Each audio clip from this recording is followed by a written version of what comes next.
Campaign ni mudah, efisien dan friendly user. Nama saya Ili, saya adalah Content Strategist cum Customer Service di Muhayyan Medical Sdn Bhd.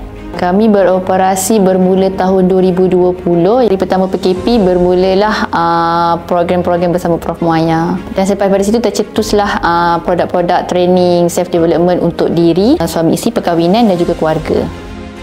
Bila ada platform OnPay ni, untuk kami yang buat training, kita ada buat webinar, kita ada buat event ni. So OnPay ni adalah salah satu platform yang sesuai dengan produk kami.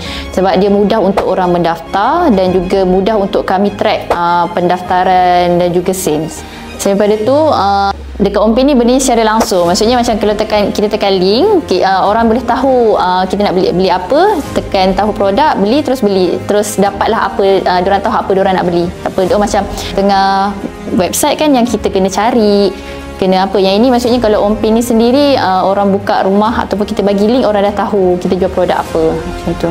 Okay, berdasarkan user experience dan juga kami di WN, bila orang nak buat pendaftaran sangat mudah. Dengan link tu, orang boleh baca apa kita jual, orang terus boleh mendaftar tanpa perlu login. Link yang ada dalam depan borang tu, orang boleh tahu, orang boleh masukkan nama dan juga terus mendaftar lah. Sebagai pengguna OnPay, saya rasa OnPay ni sangat senang sebab kat mana-mana pun boleh buat. Contoh kadang kalau pergi bercuti luar daripada Malaysia, sebab ada internet dah boleh je kita access OnPay tu melalui telefon. Dan juga kita boleh create terus produk dengan borang.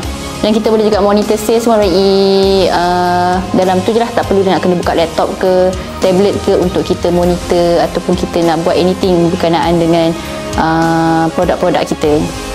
Yang saya paling suka group support OnPay. Sebab dalam group support OnPay ni banyak saya belajar daripada user-user yang ada. Dalam tu macam ramai otai kan. So ada benda yang macam bila saya tengok landing page sendiri, borang saya macam tak menarik, saya akan pergi dekat dalam OnPay tu, saya akan tengok apa yang orang ni guna untuk jadikan dia punya OnPay dia tak okey ke. Kalau macam ada feature-features yang macam saya tak tahu nak guna macam ni, saya akan pergi kat OnPay, saya akan buat carian kat dalam grup tu.